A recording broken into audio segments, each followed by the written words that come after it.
welcome back to all of us. Yes. Okay. Good evening, everyone. Welcome to webinar on how better facility management can help businesses reopen safely during COVID-19. This is organized by GBP Consulting Private Limited, and my name is Suman Ramurthy. So, joining us here today are three experts representing different part of our industry. First, we have Major Awal Sethi. He is the head of procurement at Embassy Services. Awal brings in over 26 years of rich experience in multidisciplinary areas of supply chain and procurement, strategy, operations, facilities management, and process improvement. And we have Meenal Sinha. She's a founder and CEO of meetingsandoffices.com. Meetingsandoffices.com is a BIPP accredited startup and a winner of NASCOM Product Conclave 2017 live funding event. The company is founded and managed hands-on by Meenal Sinha, herself an exceptional woman of excellence awardee by the Women's Economic Forum. And we have a Major Aditi, who is Vice President and Head of Corporate Services at Fidelity National Financial India. Managing her India's operation facilities, including infrastructure and administration, transport, security, real estate, project, procurement, travel, hospitality, client management, and crisis management, and other software services. She initiated the FM COVID task force groups, which had a representation of all the FM heads, including security and CRE builders, services, partners as well. So now I will leave it to the experts for their insights and their inputs. Thank you so much, Suman. Thank you, Suman. Thank you for that wonderful introduction, and welcome everyone. We have always been on webinars, and this is one of a different kind because in a lot of webinars we have a set pattern of questions, but we wanted to have more of a discussion amongst ourselves. So the representation that Mr. Suman and the GBB venture has chosen is primarily from the building perspective, the co-working perspective, and of course from the FM perspective. So with this as a background, do not expect set questions from between us, but we would have a discussion and we'll give you an overview of how we are starting our facilities, after the lockdown and what preparedness has gone into it. So I think we will have, now that we have two ladies out here, it's time for us to actually pass the baton on to Major Awal Sethi to start off, sir. Over to you, sir. Thank you, Aditi. And thank you so much, Suman, and to GBP Ventures for having given me this opportunity to be able to speak on this platform. So I'm going to start off by saying that today we are living in a VUCA world, a volatile, uncertain, complex, and ambiguous world. However, this acronym VUCA will now need an extra C because it's a crazy world that we're living in today. Look at how we started 2020 and where we are. It's not just been the COVID-19, but we've had cyclones coming in one after the other. We've had one in West Bengal, Mumbai is looking up to another one. And there have been so many other instances that have happened. When we look at COVID-19 itself, the repercussions of the COVID-19 outbreak are being felt more strongly with each passing day. And despite the unprecedented steps and the cumulative efforts that have been undertaken by the businesses, the governments and individuals to stem its growth, the virus continues to rampage unchecked across the globe. And that is causing a loss of life, hitting the businesses across industries and verticals. And if we actually look at it, we are currently living in one of the largest upheavals in history. And what has been India's response? Probably, again, the world's largest lockdown.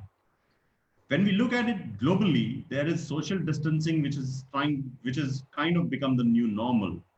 The COVID-19 still remains a silent killer. We still have no clue about what this is all about. There are no drugs or vaccines that are available. We still have no idea. Millions of people have been affected and there are numerous people who have died. So that's the ecosystem that we are today in. And all this is driving a certain change in our behavior. Now, obviously, so one aspect is the behavior. The other aspect is also what is our perception towards our work. Now, as people, we are probably becoming more sensitive and going to be more conscious of our crowded workplaces. We've been working from home, we've been operating on technology, so there is going to be a lot of digital empathy that's going to come in. There is also going to be a lot of community awareness. For a lot of people who are working from home, their homes have really not been kitted up to be able to effectively work from home, because they have small confined spaces in which they may have elders, their own spouses, their kids jumping around. And imagine these people trying to take a video call or calling their colleagues or their bosses and so on. So the line between official work and social has blurred to an extent that it is leading to a rise in mental health challenges. And therefore, awareness in mental health is going to be a big factor as we move forward. That definitely is going to implement in probably a time frame of 2050 is going to speed up, and we'll soon start seeing some of these new technologies coming up in the next few years. But the biggest factor, what we've also realized, is that definitely there are some functions, there are some roles that can be operated from home or from a remote environment out of our standard office setups. And there has been an ease and the reliability of these people working from home. So that actually poses a few questions as we now start to look at heading back into office. And some of these key questions can be, how do we ensure the health and safety of the people as we're trying to move back into the offices? From day zero, how do we ensure a first time right startup and sustenance of what everybody is trying to call the new normal? What should be the optimum occupancy ramp up plan to maintain a business continuity? How should we optimize operations and some of our costs that are really going to skyrocket in the initial couple of weeks and months? And how do we manage in the new set of constraints? How do we become more compliant to the government regulations and so on? Now, there will be a number of challenges as we start to move into our offices. And the way that I look at it is, these challenges will be twofold. One set of challenges will be, which will be coming up from our internal stakeholders, and the other set of challenges from our external stakeholders. Now, when we look at our internal stakeholders, some of them could stem from employee-related issues of how do we ensure they are safe, how do we ensure a hygiene and clean environment, how do we create more touchlessness within our facilities and so on. The second aspect will be around facility management itself, of how do we sanitize our areas, how do we occupy our facilities and so on. And the third aspect is going to be around the support staff. How do we really roster and how do we identify people coming in from containment zones and so on? And how do we protect our people? How do we issue personal protective equipment to these people and make sure that they utilize that equipment?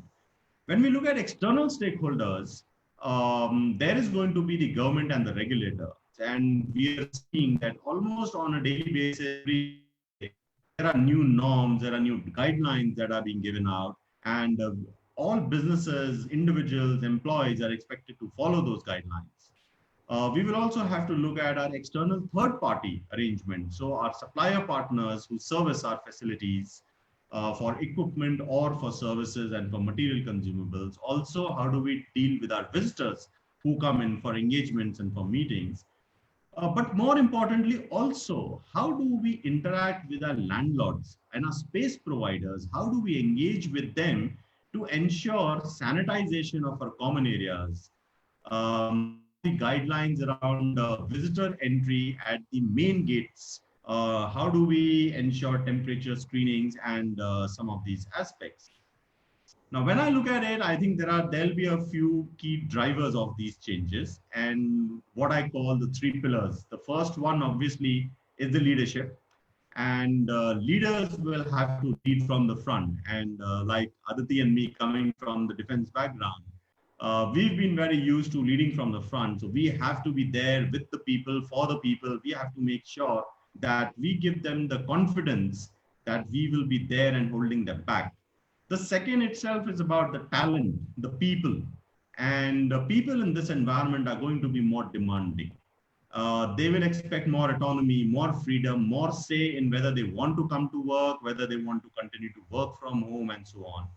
And the third is also about bringing in more innovation into our workplace, more biophilia, more environment, more natural landscape features, and other elements for creating a more productive and a healthy built environment.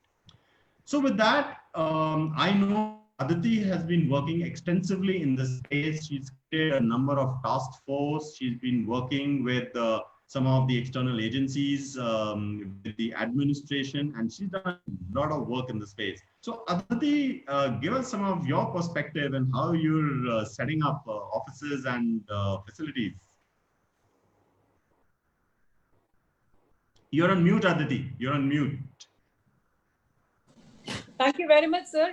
You're right. There has been a lot of work that has gone in from our end as well, which when I'm talking about our end, it's not only individual, but also from the FM industry. In fact, even in the normal times, we never had so much of camaraderie. But COVID has actually brought us all together, and that is something that is very, very overwhelming to all of us. There has been a lot of best practice sharing that is happened across India per se to prepare our facilities, because people thought about during the lockdown, people thought about how the government agencies have to operate. But what they missed out on was how the corporates are going to actually operate. So that was one challenge that we had. And we had to prepare our side because people were working from home. Coming to my own organization, and we really did foresee what is going to take place. And probably we were, as you said, leading from the front. We were already planning around it. So whether it was the delivery of the systems or whether it was arranging vans and everything else, that was absolutely taken care. Not only that, but also your new systems, your laptops, your rentals. So that part was taken care of. Now the challenge came: when does the lockdown get lifted, and how and when my employees from a different district or an interstate travelers who come into my facility, am I really ready to actually receive them? So we followed the 4P parameters, and I call them my pillars, as you mentioned. So they're the 4Ps that I kind of concentrated on. My first was obviously, and first and foremost, was people. When I talk of people, I really knew that not only my employees, but also my employee staff, which is the service partners. This was of paramount importance. The employee data collation, where they were, where they are not, how many days back they have come into, what are the zones they are living into. So that is something that became very handy for us. The second, of course, since we also give transportation to our employees, transport management and the right kind of communication was very important, whether it was related to your hygiene, because that's the first thing an employee comes in contact with. There are own transport users, so anyways, the government agencies that pass the order. So that was another aspect of under the category of people. The third criteria was, what about the foreign nationals? Now, this was obviously floating around, and of course, the hotel facilities and the hospitality segment really stepped up, and that was also taken care. And we all know that evacuations are already happening, and the stranded the foreign nationals are being sent back to the respective countries. The second parameter of the P was my premise. Now, looking after my premise became so important because you had the security involved in it, you have the HVAC systems, you are dealing with the builders, the waters haven't changed, the air filters haven't been cleaned, you have the housekeeping, so the deep cleaning had to be maintained very well. So not only that, in fact, very little things, as they say that necessity is the mother of invention. We became innovators. It was a complete lockdown, and we used our raw materials not only to make hand-free sanitizers, stands, to the extent of having safety kits. This, in fact, became so famous that a lot of our FM partners, they ended up making these safety kits where you would welcome an employee and you would have your instructions in it. You would have a safety key so that you do not touch anything around, and it will help you. And that's your own personal safety key. And of course, your sanitizers, your PPE, which had your pair of gloves, which had your mask, that was being offered as a kit to the employee. So this was one aspect, and from the moment you enter into a tech park to the moment of the distancing, where your stickers are in place, getting into the lifts, which were really marked across, and how an employee will have to come onto the floor, get inside the reception area, get inside your workstation, get inside your cafeteria. Your seating had to be taken care. So there was a certain amount of discipline that had to be maintained. Advisories, safety protocols, these were things that we worked around. The third P also came around was your property management and maintenance. As I spoke, because buildings had been shut down for a while, your systems were not working. You had to ensure that your desks are okay. You had to ensure that your taps that are manual in nature, because some of us are already sitting in the old structured buildings, you would need to have sensor taps when employees come into place. So these are the things that involved us in our property management and maintenance as well. Not only that, but is also your disinfection of the facilities, which definitely holds importance. The last but not the least, the last P was my POA, which is your plan of action. So the government orders, we are all aware, the MHA orders, they kind of change in a flash of a second. So you have a lockdown 1 and a 2 and a 3 and a 4 and a 5 now. Probably we'll also have another lockdown 6 after the phase 1, 2, and 3 is going to. MHA orders are changing every moment. You have the BBMP war report. It is so important to have that communication and pass on to your employees. So that had to be taken care of, because we also had some critical resources working out. So how your operations are going to be taking place, how are you planning to get your employees inside? We know that today, where as Karnataka stands or across India stands, we are authorized to have 33% of your employees coming into your workforce. But do we really see that percentage coming into any organization as on date? I'm not sure. So there had to be a phased manner approach, and this is a communication that had to be taken care of. So there's a there is a lot that has not only gone in from a particular organization, but we as of FM industry had made sure that if we are doing something, we are all on the same page. When it came to the security protocols, when it came to commuting of employees, when it came to the employee movement at the curfew timings, when it came to the electronic passes, or when it came to the transportation of the material and the movement, or when it came to the interstate travelers, when it came to connecting with the health departments or the law enforcement agencies, the support that everybody had, even to the extent when there was a personal, individuals' cases where there was some deaths happening in an employee's place, how anyone would travel from one district to the other, or maybe interstate as well. So these are the things that came very handy. And if I have to say today that is a facility ready to have an employee on floor, yes, it is. Because even today, when we have the BBMP war reports coming out, I'm specifically talking about Karnataka right now, which is published in the evening, we ensure that it gets circulated not only across the organization, but across the industry, such that when you have an interstate traveler, or when you have an interstate inter-district traveler, you know that you have a containment zone in place. That probably is a challenge, because you also would have certain new joinees coming onto your floor. And that is when you need to ensure that you're not breaking that thin line, because we're talking about keeping your facility COVID free. And as we all are, as Major Raval is there, Needle Ma'am is there, Suman is there, and there are so many FM heads right now with us. We are the nodal officers, we are the point of contact. And as we know that the first the first support that any one of us in our position today need is the leader's support. And God willing, this is the time that everybody came together, and things really became very easy for us. So that is all I have to say, sir, from the preparedness perspective.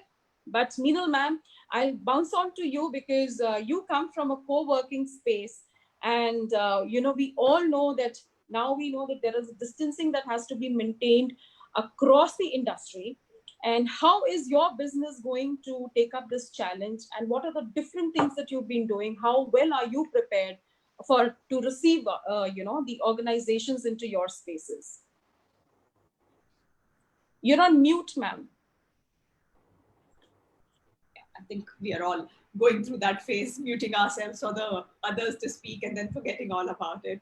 But thank you so much for throwing such great light on how well you guys are preparing and the organizations like yours are preparing to get people back safely into office spaces and workspaces. That was very, very enlightening. And I would like to thank all the participants at this point for being here and listening to us. I think they had a choice, as always, to be elsewhere, but they chose to be with us. So thank you so much for being here. Before jumping on to the co-working industry, which I know people say I know a little bit about, I would like to very humbly say a few things about the corporate world as well, which will apply both to co-working spaces as well. I think any corporate which is also looking at opening up their spaces to employees, I'm sure all of you have, as facility managers, taken all the necessary steps to keep it ready in terms of the sanitization and healthcare safety measures and everything. But when it comes to implementing these measures and making sure that everybody is following all the protocols, like both of you said, both Major Raval and Major Aditi said, it has to be top down. So if the leaders are showing their employees and the entire team that yes, they are also investing in this, they are also following all these measures. And I think a simple thing like inculcating these habits is not going to be very easy. So if there is a simple thing like everybody watches out for everybody else, and you have simple things like if the other person is not doing, somebody very simply points it out, and it could be your MD who's missing out on a simple protocol that has been laid out. And even if the junior most employee has pointed it out to the managing director, the managing director very humbly responds with a thank you so much for pointing it out to me and follows the protocol. I think it has to start from there, and the leaders have to set an example and lead by example, because unless we do that and we take the protocols that seriously, it is not really going to be impactful. Because so, ma'am, sorry for interfering, and you mentioned a very, very fantastic statement. I understand that life is very important, but you said leading from the front. Major Raval as well said leading from the front. So believe you me, and all the FM heads out here, we know that even our own lives as FM heads is very, very important, and we need to be safe. But yes, with precautions. When you say lead from the front, it's always, walk the talk. So to an extent that most of us who are managing the facilities were on the ground, standing for the passes, doing the deliveries in the middle of the night. It is not about you preparing the facilities now. You have prepared the facilities. Now it is everybody else and the management also coming to work. They have to follow the protocols that you have set with much pain and effort and dedication. Absolutely. And so certain challenges also come up. So Major Raval, coming to the embassy services, has it been very difficult? Have you started operating, in our tech parks? I know that the builders, whether it is the Prestige or the Brigade or, and Cessna itself or Umias, they've been very, very supportive. In fact, I do see those changes, and they've gone to the extent of making sure that, we work hand in hand. So when it comes to your tech parks, how well are you prepared when you want to receive the employees into your tech park? Do you say that are you safe and you are ready, to open up completely? No, so absolutely. And I think the fundamental philosophy of embassy services is our clients are of the utmost priority and most important for us. And we will make sure that we take the utmost care to ensure a foolproof, safe environment for them. And while a lot of our clients have actually not been coming to their offices within our business parks and all, but it's not that we've ever let our guard down. In fact, we've stepped up all activities that we've been performing. So whether it is creating new processes, new system, bringing in more and more safety elements into the workspaces, we've brought in a lot of these equipment to screen employees, higher standards of sanitization, and so on, with the whole focus that we are there for our clients and for their employees. And at no point in time should they ever have that doubt that there is something wrong in the facility they're walking into. So right from the front gate, from the moment they walk in to how they will be screened, checked, and till the time they board a lift, for example, to get to their floor or within their own office environment, it is something that we've really, really taken care of to ensure that safety of those people are of paramount importance. In fact, taking on from there for your co-working brand, WeWork, it was like one of the co-working brands. Of course, all the co-working players have been and have implemented the measures even when much before the lockdown. But WeWork was one of the players who had implemented all these temperature checks and making sure that there was no crowding at any of the community places much before. And right now, like Major Aditi, you asked me, all the co-working players, so me being an aggregator of co-working players, we are in touch with all of these players across the country, and we have out of there.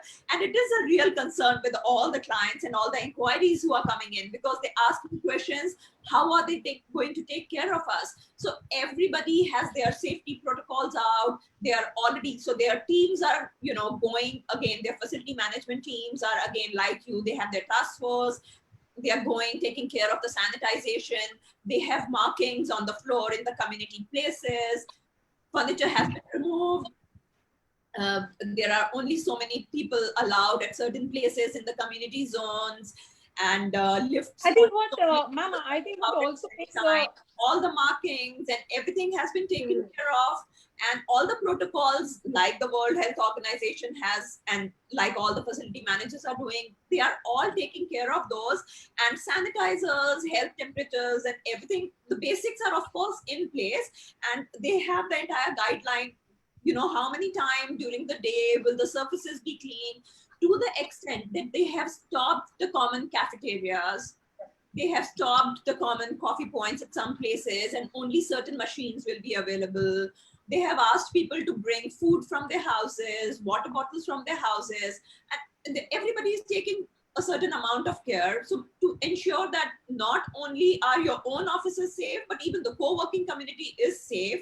And they're organizing boot camps to tell their community as to how, so earlier people used to only come for fire drills. So now there is a COVID-19 drill, there is a boot camp safety. As to, you need to do these things. I'm sure you must have done it for your organization when they started coming back. So earlier in the tech parks, the situation used to be that the tech park security guard may not know that, how many, someone like me is coming in. But with the lockdown, I think probably he saw only one soul moving around in the entire tech park throughout the lockdown. And now he makes sure that he opens up the gate for few of us. So that is one. But a few pointers that I would want these people to take along with them is that, now that you are going to be back in your offices, these are certain guidelines that you have to adhere to. There are MHA orders. It is very important and imperative to make sure that you're not flouting these orders, because, there could be a situation where an employee who's actually traveled inter-district or interstate, ends up telling you, because now that the borders are open, that he has been in Bangalore for a while. This could be really, really difficult situation for all of us, because we've been working hard. And if that happens, then if he has touched your floor for another couple of days, or maybe 2 days or 3 days, it could actually put and jeopardize your organization, and your entire effort has gone waste. Yes. And this is an information that is as late as yesterday, not from my organization, but from an organization. And we know that we've been already sharing a lot about it, that please do an employee data collation. Please be very, very truthful about it, because the employee comes onto the floor, he stays in a PG, his fever is not come down, because you would also have asymptomatic people. So make sure that, one, you do encourage employees to stay at home and not go out, even when you go and venture out for as a small things like buying groceries. You should know where have you been. Keep yourself a tracker that where have you been, because we know that how things are traveling. That's one. When you're in office, ensure that you're not meeting so many people. You're actually carrying out your virtual meetings. You do not allow visitors. So taking a personal example, when we had on the other side, we wanted some work to be done because our works are going on. I was very, very impressed by the way the builders actually took up, they put their foot down in a sense that we cannot allow visitors inside the premise. So that should be the firmness when you are managing your visitors, interviewing candidates, or anyone. Specifically, when you take a self-declaration form which has been given by a respective government, so that you would know that the individual has come from a particular zone which may not have been in a containment zone, but probably it's a hot zone for you or a red zone for you. Ensure that you make, keeping that record at your end. To the extent that even if you are on different levels, how I maintain is, if I travel from even one floor to the other floor, I make sure that both the floors, my security, as many times in a day, checks my temperature without fail. So that is very important, that your security, your first point of contacts, who's at your reception, because I've only seen people wearing masks and gloves, maybe perhaps taking your temperatures. You are exposed to many of these visitors, many of these employees traveling and coming to your office for work. We have those shields. It's a very set pattern that, please, the person who's in maximum exposure to people coming from outside is wearing those windshields, wearing your mask, wearing your gloves.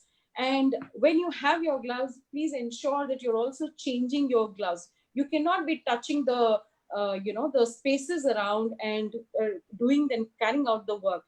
So these are certain guidelines that you must maintain, because very difficult for an asymptomatic person. Also, you will have certain employees who probably would not have declared their medical health concerns.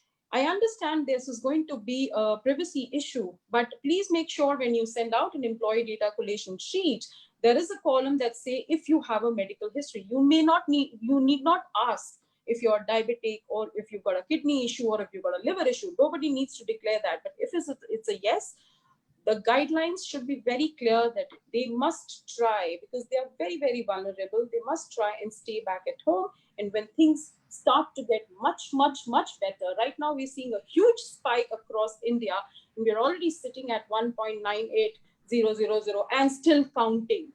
So these are things that are in your hand, because should anything go wrong, you will end up being accountable and responsible.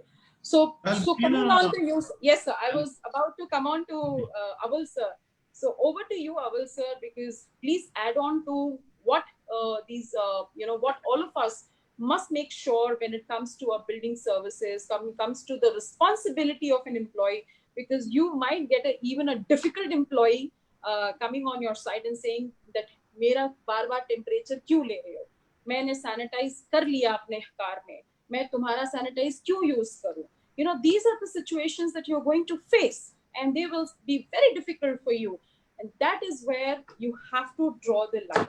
So over to you, Aval sir. So I in fact want to bring out a very important, interesting aspect of and each one of us has been hearing about this social distancing norms, right? Physical And distance. some of us may have heard of this new concept of the 6 feet office. Now, where is this magic number of 6 feet or the social distancing has come from? So I was trying to dig out this information. I came upon a very interesting note which said that before the year of 2000, the CDC in the US used to operate on a guideline which used to say that between a caregiver and a patient, you need to maintain a distance of about 3 feet. But after the SARS, which was termed as CO1, which was another virus which is closely related to the coronavirus, had broken out in in the East Asia during the 2000s, the early 2000s, there were several studies that examined the infection rate of healthcare workers. And with that, they suggested that maybe the 3 feet distance is actually not enough. And the study hypothesized that the droplets, so when you cough or when you sneeze, your droplets actually go up to a distance of 6 to 8 feet. Now even Uh, they say or, 20 or feet, two sir. meters, right? And then in the years that followed subsequently, they actually again analyzed and they realized that actually, even with the H1N1, which had come up in the 2009, the influenza outbreak, they realized that actually you have to have a minimum of 6 feet distance between a caregiver and the patient. And so that became the new norm, and the CDC expanded its guideline to recommend now that 6 feet is the minimum distance that needs to be maintained. So when we speak about social distancing and when we speak about the 6 feet office, the 6 feet, or what we need to remember is that 6 feet is the minimum that we are recommending. If you can maintain 8, 10, 12, it is better. Nothing like And especially in an environment, if you observe that there is somebody around who's coughing or who's sneezing, it is all the more important that we make sure that we stay away, because the droplets are going to jump to that distance. And as we are aware that today the coronavirus, whatever we know of it as of today, is spreading because of these droplets and the virus that is part of these droplets. Now, whether they are resting on different body surfaces or on hard surfaces is where these get picked up. They get into from our mouth and from our nose into the lungs, and that's the organ that it is attacking. So I think it is very important. And if we actually look at the Spanish flu, which killed millions and millions of people, the majority of the people that got impacted or died was in the second wave. And that was the time when everybody had let the guard down. So after having gone through the lockdown 1 and 2, 5, and now the unlock 1, people are rejoicing. People are into the markets. People are onto the streets, and people are like, okay, nothing can really harm me or nothing can impact me. But this this is is probably time the to most Now, typical. Major, actually you get are very, very worried, because just the the right moment you let your guard down, you will have a problem. totally. And in facilities, it is all the more critical, because if you have even one confirmed case of corona, Yeah. to understand the entire facility will need to be locked down and re-sanitized, and again the entire operations of that facility or that business is going to go to square one. Yeah. And therefore, for each one of us as individuals, as employees also, it is very critical to understand that it is not only for us, but it is for our peers, it is for the people and our colleagues, it is for our organization. It is important for everybody that the precautions that we've laid down, wearing of masks, using of sanitizers, maintaining the distance, and using all kinds of precautions, whether we are sitting and eating our food in a canteen, one person on a table, or maintaining that social distance, carrying food and water from home, bringing our own cutlery into the office, do not rely on the cafeteria, and so on. I think there are so many aspects which are being told to people, but Yes. it is upon us, upon the people, to really make sure that we actually adhere and follow those guidelines.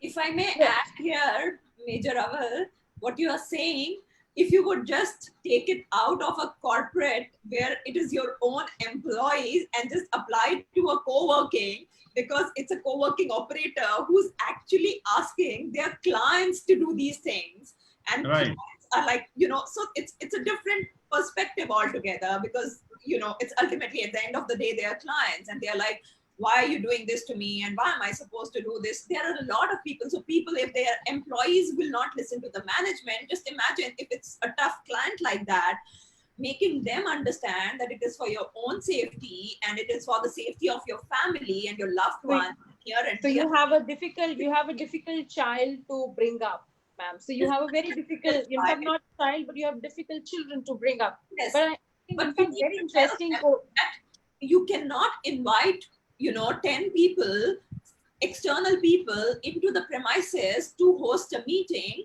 because it is just not safe. And those people who are coming in cannot stand and fight with the security and say we refuse to give our history. You cannot say we will not fill your form because you are asking for our travel history. It is for your own good. You cannot say that I need my cafeteria food, otherwise I don't know where to eat. There are people who actually do that, because I know co-working players who are already implementing all these procedures.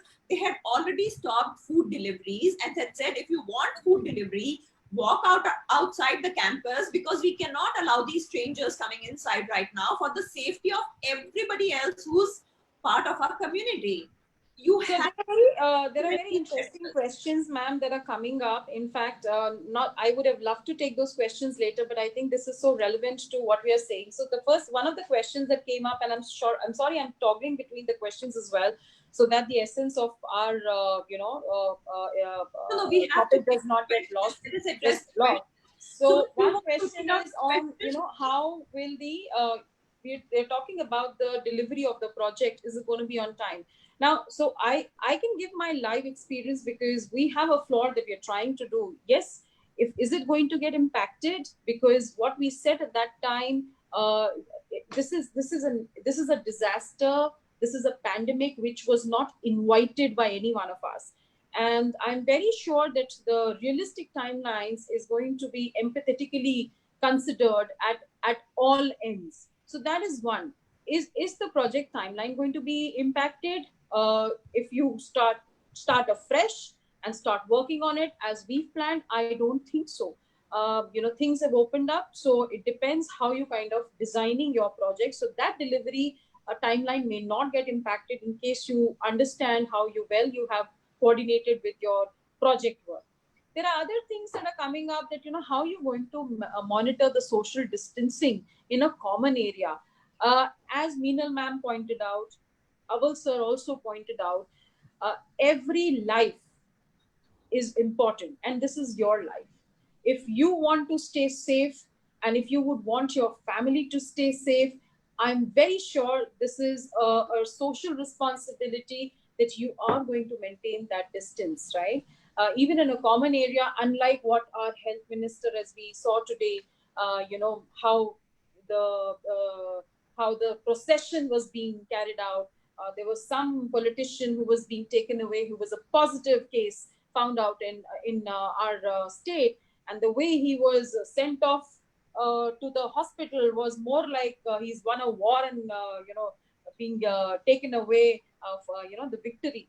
Those are bad examples. I think, Major, this question is more about intersection points within the office space, within the workspace, like common areas.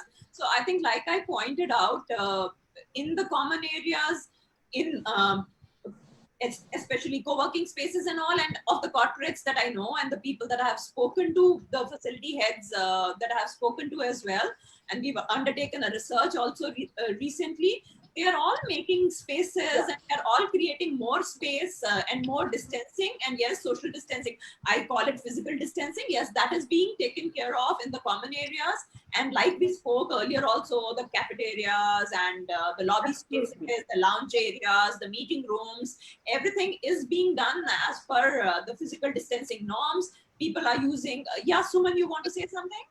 No, after this, I'd like to ask a particular question. Yeah, sure. So people are creating those spaces. For example, if it is a 20-seater meeting room, people are not using 25 people capacity in that meeting room, and they're using it only for 8 to 10 people, and everything is being taken care of, and that will be taken care of. I think even the security perspective is also going to take a different turn, ma'am, because we all went in for a biometric reader.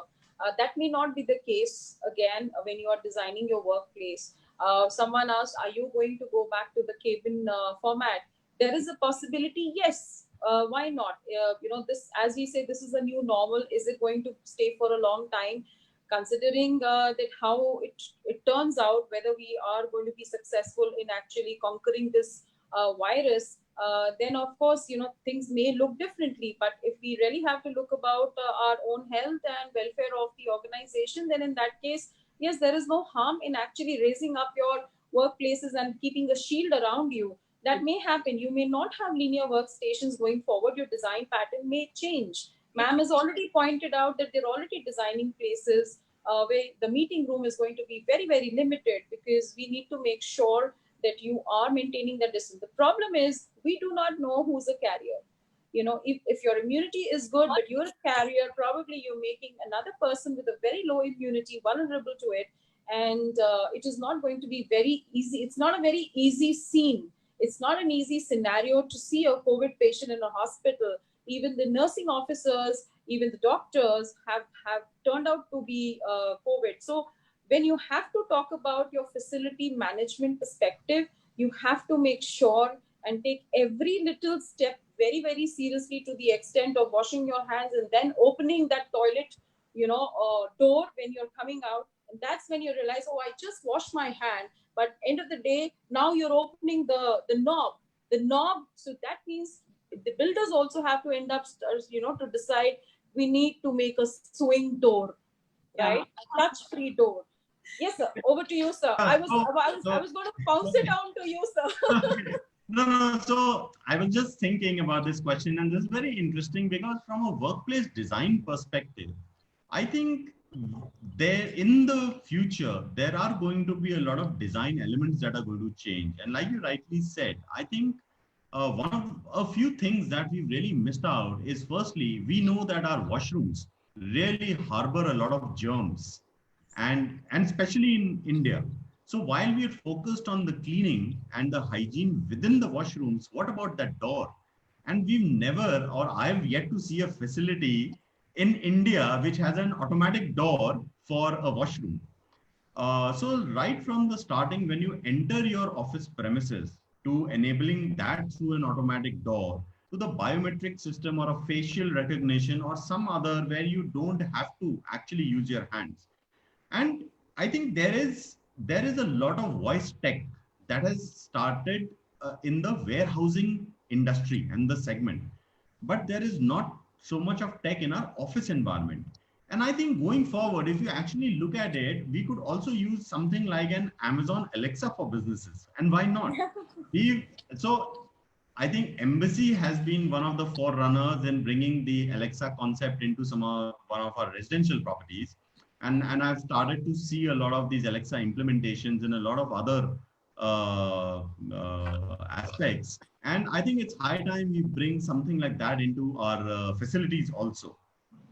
Also, I think somebody commented on will our HVAC designs change? So yes, definitely, because now with all your social distancing. So if you look at your floor plate, what have we done in the last couple of years is we've tried to put in more people into the same space. So we've removed cabins, we've removed cubicles, and we've just bundled in people. And I think that trend is going to definitely reverse. There are going to be more enclosed spaces and so on. And therefore, which will mean that the entire design for ducting our HVAC systems will change, one.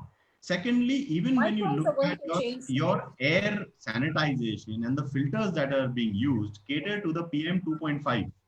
Yeah. Now, if you look at your coronavirus or the COVID, that is 0.08 to 0.14 micron. So which means that how do you really keep the air clean within our facilities, right? So you have to focus on some of those aspects. Now, HEPA filtration also does not give you that requirement. So the entire HVAC fraternity will have to start thinking about how do we deal with Yes. aspects like these, You won't right? believe, Major Abel, I have had this exact discussion with a client who's telling me right now the requirement is on hold because this is what we are discussing. How will we get this air filtration in place first? So that's what Yeah. we're actually discussing. Yeah, so I mean, these are things, these are thought-provoking things. What we've taken as just normal and standard, now we'll have to really sit back and start Yes. thinking about it. There is also a concept of the PoE, the power over Ethernet, and Philips and some of these companies have been experimenting with all of those. So, which means when an employee sits and plugs in his laptop into the workstation, his light comes on, his data starts flowing, and all of those aspects. I think, and that creates a touchless kind of a feel environment and so on. A lot of the biophilia, connecting with the nature and environment, those factors. So, all of those design elements will definitely start to come in. Will it happen tomorrow? Definitely not. Will it happen in 2 3 months? Definitely not. But maybe in about 10 months to a year to 2 years, we'll slowly start to see those changes happening in the design element of a building. Remember how we were talking that earlier in the 70s, how the offices used to be and how we changed the design to crunch as many people. So Same So, square Yeah. feet as we so could. again, talking on the talking on the One lighter more side. thing that I want to bring out is actually, if you look at traditionally, in our office spaces, in our homes, in our washrooms, we used to use copper as a metal quite a bit. Now you're Uh, talking fancy language. no, and if you look at it, why copper and some of these traditional metals is because they were resistant to viruses and bacteria. And even if That is true. viruses and bacteria tried to stick on them, they would die in 2 to 4 hours. Yeah. And we removed these and replaced them with steel because it looked shinier, it looked fancier, and so on. And I think it's a time to really sit, yeah, really sit and think and look at all those elements. And is there a case to bring some of those aspects back into a workplace design? So not Yeah, only I that, have. sir, in fact, I'm sorry. I have in the same lines. As GBP, we work very closely with developers, owners, operators, and we help suppliers to get sources good kind of products what these developers or the owners are looking for. So when we say things are going to change in commercial spaces going ahead after this COVID, how about the procurement? How about sourcing? What kind of products we are going to have new? And is it it's the local products we are going to like, because the government of India is pushing for local products? Is it the local products are you going to support, or is it like no, we're expecting international? No comments. No, so right now this is a very that's a very diplomatic and a political question, I must say, Suman, and I'm going to pass it on to Major Abel for sure. But let me answer that not we understand that there are certain products that for a particular project, when it comes to building a facility, we are quite dependent on even Chinese made elements and Malaysian elements. When it comes to things like furniture and carpets and all. But it's not that there are no Indian made products that are doing pretty well, because one, the environment per se in India has to be conducive to what you're manufacturing here. And then of course now with all of this, travel is also going to get impacted. We know that if things get better, and God willing it will, as we all know it should and it will. But as far as procurement is concerned, yes, go local. I'm not saying just because we are Indians and just because maybe our government of India or the Prime Minister has said so, but I think it will encourage a lot of our business people to start focusing that something can be done here within India and make quality products. But I will pass on to the head procurement for Embassy, Major Abel, to give his Yeah, even expert before comments. that. Yeah, even before that, I will see, we can understand about the upcoming projects, because upcoming projects, they can change the entire system based on the requirements. But how about existing buildings? Are we going to have new products? Are we going to procure new products? So if you look at it from a supply chain perspective, obviously, when we look at our existing buildings, there's not too much of change that we can do apart from retrofits and refurbishments, right? We can't just break down everything and rechange, because for businesses, it's going to be a huge cost. So definitely going forward in our building design and components, they will try and look at ways of how can we work with some of these local products and material. But if you today look at the cross section of the organizations, some of the companies have been better prepared than the others to mitigate this risk of the COVID. And why they have been able to do that is because they have been diversifying their supply chain from a geographic perspective, and they've been able to reduce the supply side of the risk. Now, we know that a lot of manufacturing setups depend on their supply chain to offshore countries in the South Asia region. So whether it is China, whether it's Philippines, whether it's Malaysia, some of these other countries, even going up to Europe and so on. And in all this lockdown, those are the manufacturing setups and the commodities that have been deeply impacted.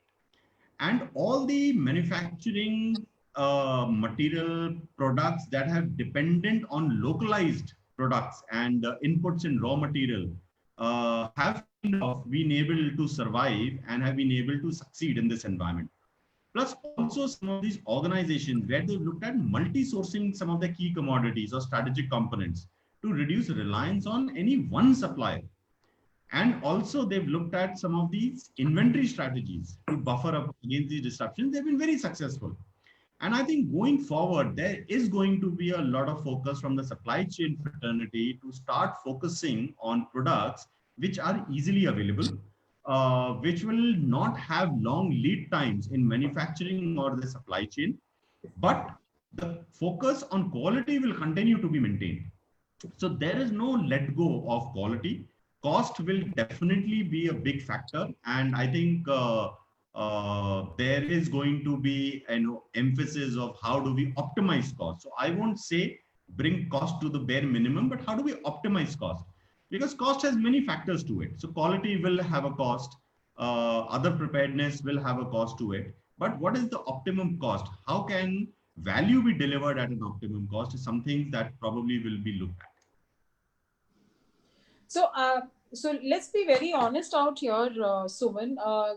If someone is asking whether it's going to be completely local made products, it's not possible right now. It is not feasible because India per se really needs to have that bandwidth as well when it comes to manufacturing products of that quality. It is from the security perspective, when you're talking about even, to the extent of access, card readers.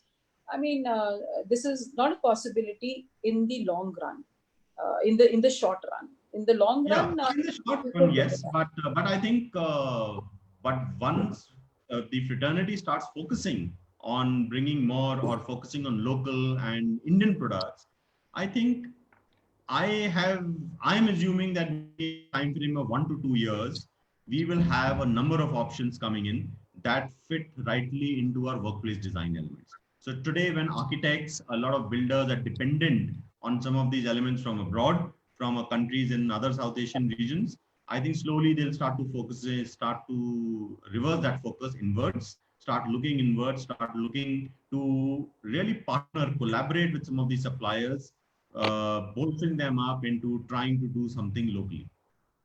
And Minal, I have a question for you.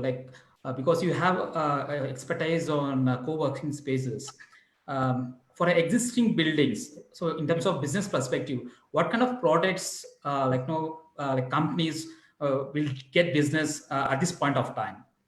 Because Awal was studying about smart energy saving systems or security systems like that. So what kind of product companies will get business during this period of time? From co-working spaces? Even in the commercial spaces, entirely commercial spaces. Okay, so everybody who is, who can provide all these health and safety equipments, they can expect a lot of business, right? So sectors which are doing well right now, of course, are pharma, even FMCG is doing good. But in the commercial real estate, anybody who can provide health and safety equipment and keep your facility management equipment, everybody, all of those companies can do well. people, the pest control companies, facility management companies, because a lot of corporates and co-working spaces, they outsource their facility management. Not everybody has in-house facility management teams. So all facility management organizations can do well as long as they are geared to meet the global norms, and they are geared to do this kind of standards. I understand. I think, Suman, to your question, I think where you are headed. So there is definitely going to be a lot more technology that is going to come into the workspace in terms of IoT-driven devices. More sensor-based solutions are going to come in. So we've already seen implementation like smart energy meters. We have connected thermostats and environmental controls. We have motion sensors for knowing where occupants are within the floor plan and so on. We have more diagnostic sensors for machinery, and there are more and more sensors that are coming in for the overall building management systems. Yes. Right? Yes. And building management systems were also traditional building management systems were the wired systems. And we all know, as a matter of fact, in FM, that most of these BMSs do not work because while during the fit out stage or at some stage in point in time, their wires have been cut or people can't trace the wires and they've been running in a half-baked manner and so on. And because of that, a lot of new solutions in sensor-based are available. And I think that's going to get implemented over a period of time.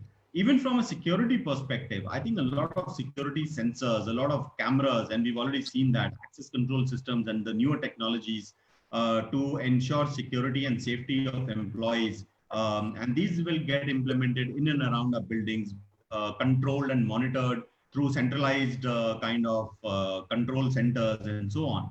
So there is definitely going to be a lot more technology that's going to come into our space. How we book meeting rooms, how we interact for our food, how we are able to interact between people, how we are able to book facilities and so on, is everything is going to be technology. Actually, maybe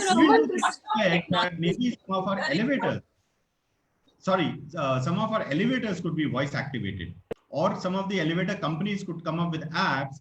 So you don't really need to touch physical buttons, but you have a mobile app. You use that app to really press a button of which floor you want to get into. So, so we are going to see a lot of aspects. This technology is not something that is new. This technology within the facility management operations, as Sir said, is already into existence. When you're talking about BMS and you're talking about, even to the extent when you have your own cars today, you really don't need your keys or the flip buttons. If it's probably lying in one side of your pocket, you can still open up your car, right? So this technology is nothing new to the facility world per se. It's just that we have been, each to his own. If your pocket permits, then you probably end up implementing that solution, right? So that is where probably the entire corporate structure or the infrastructure, it has to be driven into one direction, because all of us are looking into cost optimization as well, right? And from here on, now, because of the economy that has been hit so badly, we have to ensure that we are not overspending. So that is one of the biggest challenge that is going to come to a facility management head, that please contain your costs and do what is only necessary and required. So that is another aspect when it comes to operating your facility, how well you are doing it, in the minimal that you have. That is I think also going to start becoming one of your prime focuses. Okay. So to just add to what Major Raval was saying, that so a lot of this technology, what you were saying, Major Raval, of booking meeting rooms and stuff like that already exists, especially in the co-working spaces and all. Everybody is using apps and all to book their meeting rooms and facilities. And in fact, that's what my business is. So we provide an app for people to book meeting rooms across all co-working spaces. That's what we do. Yeah, but what you were saying, that you now have technology that you can figure out not only for co-working spaces, but for corporates as well, that which workspace, which workstation is right now occupied.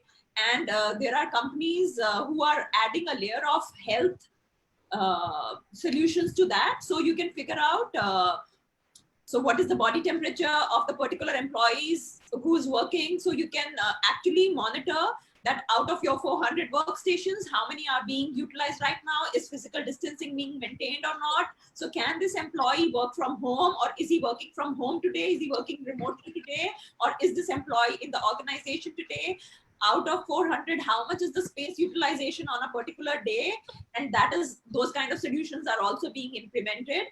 And that's already, but those are things which are already in the market, and they are being implemented and being taken up in a bigger. There is one question that has come. Right. And so my point was that while a lot of this technology is available, it is not many organizations are using it, but a lot of organizations are not using it. And I think the whole emphasis and the focus is now going to be on technology going forward. Yes. And you will see more and more adoption of all of these technologies. But as Major Aditi said, right, so in the near future, short term, cost is going to be like very, very important, because right now there is a huge cash crunch. And we've been talking all about corporates. But please remember that the backbone of India's economy is the SMEs, which are hurting very, very badly right now. They are hurting because of this lockdown very badly. Yeah.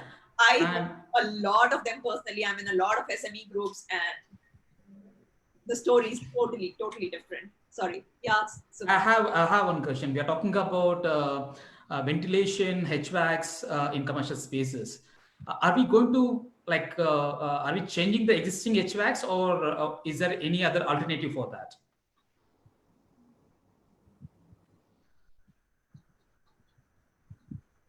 So, okay, so sir was sipping his coffee. So Suman, when it comes to new projects, yes, if the designs were made for a particular micron, it has been reduced, because as he mentioned, it is going to be very difficult when it comes to the HVAC system. One has to obviously also follow the ESHRAE guidelines, that is one, and also make sure that, you know, certain measures are taken into consideration. When it comes to the existing, there is another cost attached to it, you know, so this is something that has to be in sync with the builders, because, you know, there are some own facilities, but there are also multi-tenanted facilities, so that's a cost that's going to take a hit to all of us. So there is a possibility one can do that, but when it comes to designing your new floor, you have to ensure that you're looking at the, as he said, 0.8, 0.3 microns, you know, and the design that we're looking at, the HVAC, that needs to be taken into consideration. It is also advised, I mean, but these are larger spaces, but if it is not such a big space, it is also advised that you might as well not go for a complete HVAC system, but, you know, try and have, you know, the window ACs, as they call it, the split ACs. That is also a preferred, you know, solution as on date. So if anything else Major Aval has to add on, please, sir, please feel free. But to my sense, that's the way it is going to be in future. Yeah, so I think my perspective is that in the existing facilities, the complete HVAC may not be replaced, because obviously it's a huge capex that is involved in that.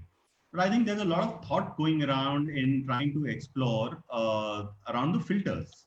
And what we can do around that piece is what can we bring in which will safeguard against circulating of the coronavirus virus per se as such.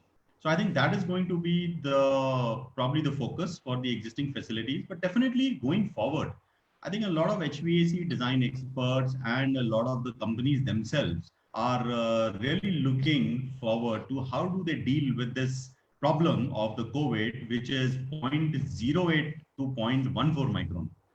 And how can they ensure that the air that is circulating does not actually carry this through and circulate it to other areas and contaminate the entire areas.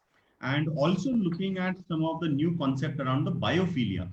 So bringing in more nature, more lighting, maybe bringing in UV. We all know that hospitals utilize UV for sanitization. And can we have UV implementation within our facilities to sanitize and deal with some of these viruses and all? So there is a lot of thought that is going on. There are a lot of discussions that is going on around what can we do. So Suman, with the existing facilities, please ensure that you clean your air filters. This is very important. We have done that before even we opened up the facilities. leaks. That is important. So just do very simple measures that has to be taken care. That is one.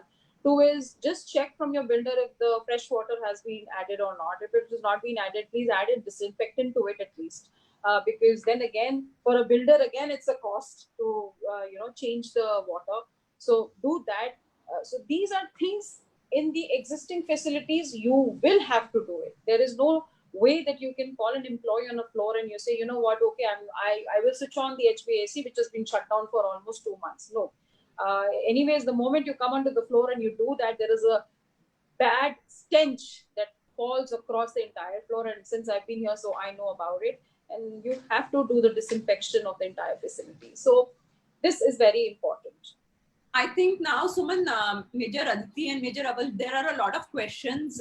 So if one of you can address those questions, they're all for FM. So I think most of the questions we've tried to answer, ma'am, the top ones. I'll go on to the geopolitical disruptions, including other natural calamities, possible civil unrest, war threats, other than, I know that the current situation is probably,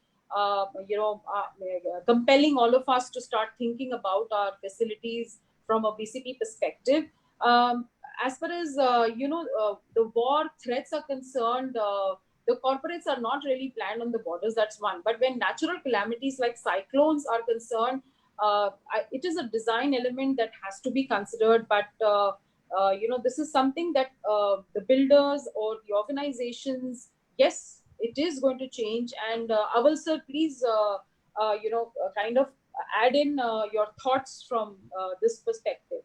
I think a lot of organizations will have to start looking at their force majeure clauses in their agreements very closely now.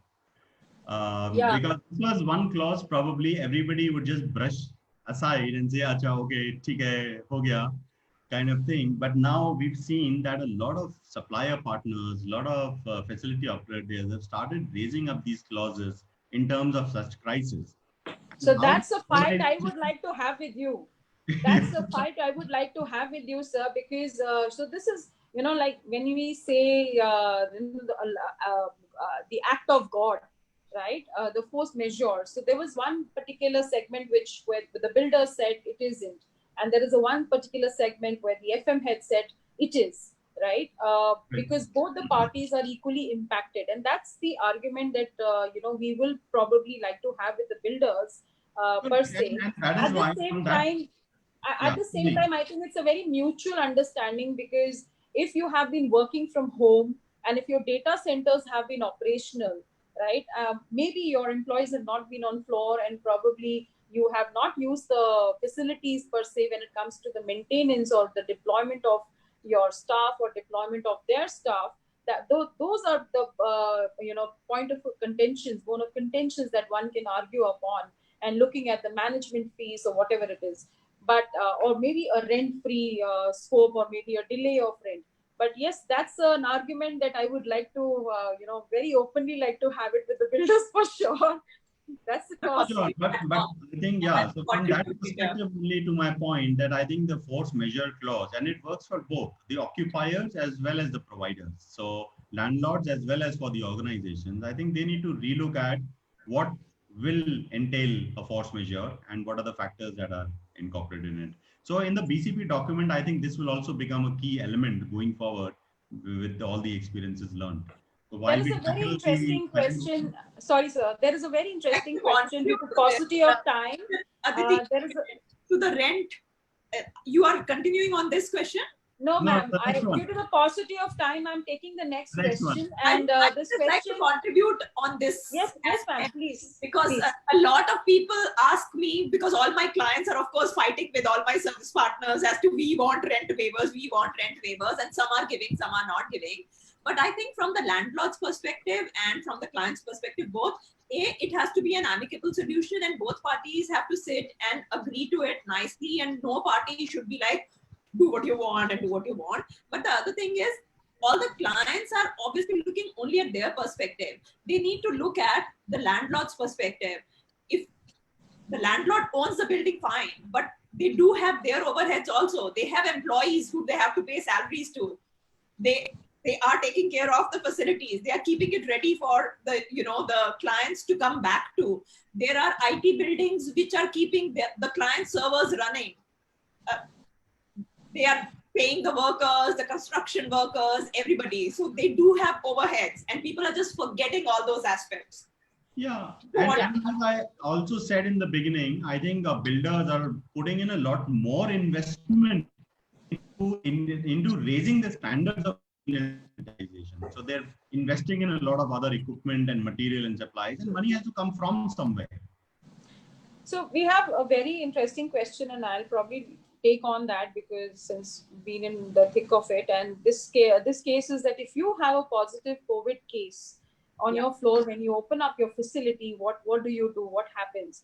So first and foremost, there is too much of English anyways around it. It has been very explicitly mentioned that follow certain steps, which is one, your employee data collation, very important. But let's say by default, there has been an employee that has come onto your floor.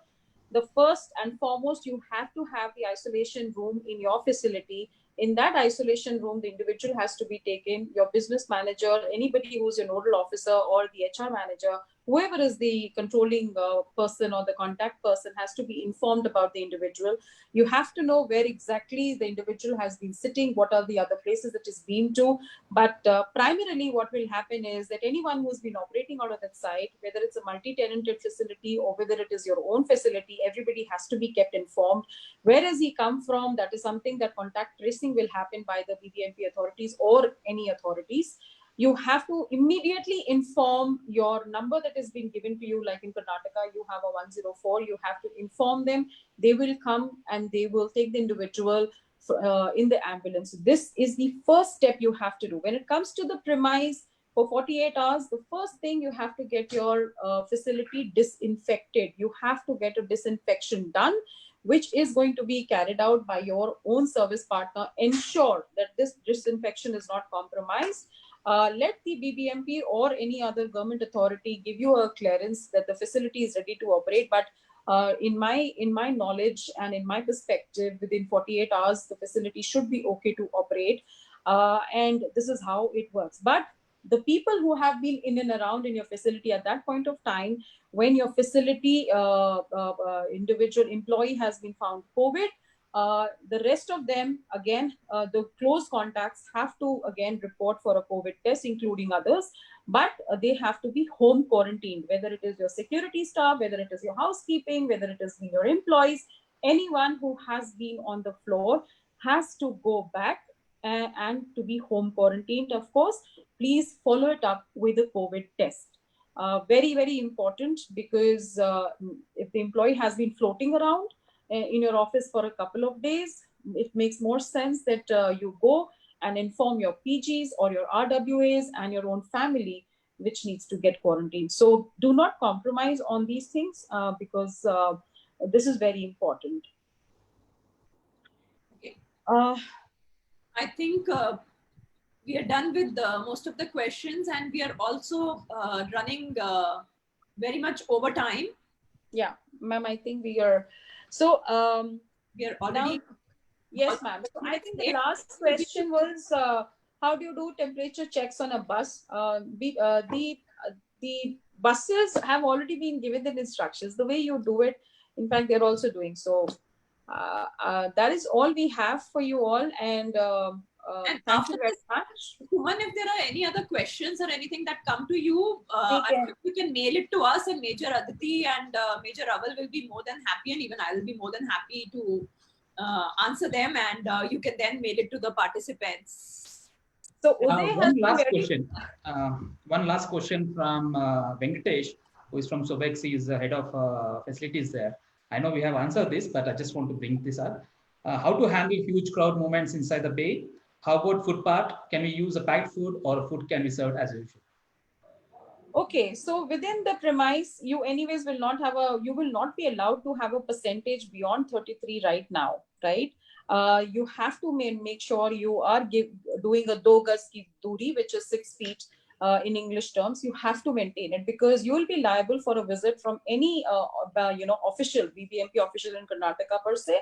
for a surprise check. So if they find that you are not following the MHA orders very strictly under the IPC Act, they are liable to book you under an offense and shut it down, shut your facility down, and you would not want that. So make sure that one, you're following all these orders. When it comes to the food cafeterias, this again is a very personal decision. You encourage people to bring food from home, but if there are situations that let's say employees are coming from PGs and they are unable to get food from home, please go and do a check from the source that you're actually getting food boxes.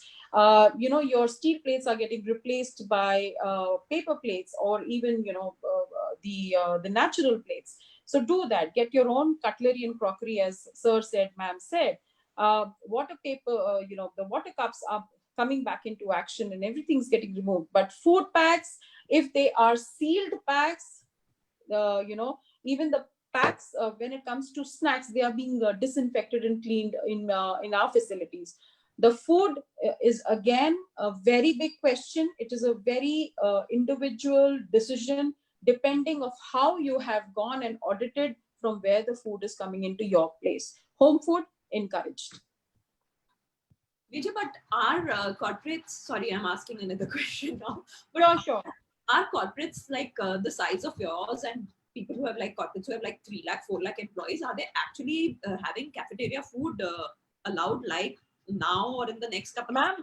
There are organizations who are actually taking packed foods, but cafeterias are not operational, because you can, if as I speak today, there are hardly even 5% of employees operating out of any of the organization. So the work from home continues, but there are businesses that would like to operate from the office. No one is actually going 33% as we speak today, which is on 3rd of June. Say, what is the date today? 2nd of June. But over a period of time, you would want to have the business back. So it's better that we are prepared today. We know where your food is getting cooked. You have to understand that you have to go and do an audit check, how it is being delivered. If is your food vehicle being sanitized properly? Are your food handlers, do you have the medical certificates from your food handlers? Are they in PPE or not? How is it being served? Are the employees going to serve themselves, or your food is going to be served by the handlers? These are the things that unless and until you're standing on ground and getting that done, it will not work. You cannot sit in your office and actually say that, you need to do this. This is the English given to you. That it does not work like that. As I said, walk the talk. So make sure that whatever directions you're passing on to your team is being disseminated and being followed upon. So Suman, that is the answer to the gentleman, that this is a very conscious call and a very responsible call that an organization has to take, whether it is food packs. There are agencies and hotels, even, because we know that the business of the hospitality segment has also come down. In fact, they have volunteered to come up and give you food packs at a very affordable cost. Organizations can look at that, and the deliveries can happen in that manner. So this is a call that every organization has to take it on its own. You cannot have an employee working for the sake of the organization and tell him, what, I don't care if you're working in a PG, but get your own dal chawal. It is not possible for a person who doesn't have a family out there, and you expect work out of it because the revenues are hit. So again, a very humanly call, but make sure that you as an admin head or a cafeteria head or a hospitality head are ensuring that your food deliveries are being done very well and consciously. Okay, thank you all. Thank you everyone for sharing your insight. It was really very informative. And this is, and I thank the audience as well. This has been a live broadcast, and it's been recorded, and we'll be uploading on our website to watch for you, or you can share it with your colleagues. I have discussed with the panelists. We're coming out with the next webinar. It will be about infrastructure and workplace design. So what's going to happen next, and the lessons we're going to learn from that. We will share the details, more details about this in a couple of days. Again, I thank all the panelists, Major Aval Sethi, Ms. Meenal Sinha, and Major Aditi. Thanks a lot. Thanks a lot for your time. Thank you, Suman. Thank you, Minal ma'am, and thank you, Major Raval. I think, as I said, that the idea was not to have a planned webinar, but thank you, Suman. I think it was a great thought. We could actually share what we've done on ground. And thank you to all the participants who made an effort to be a part of the session. It really means that we are very serious about what we are doing. So all the best to you all, and stay well and stay safe. And Jai Hind from Major Aditi, and I'll always be in touch with you anyways. Thank you. Thank you, everyone. Thank you. Thank Thank you, you so sir. much, everyone. I would just like to repeat that the responsibility to be safe and keep our loved ones safe is on all of us. And as I always so let's do it. Yeah. And as I always say, Suman, if you've not logged everybody, let everybody come onto the screen so that we can see their faces, and let me all wish them safe life. So if they all can come on the video and switch on their videos, it'll be so nice that I can see them all. Must have blogged. This would have been because I had to promote everyone. So.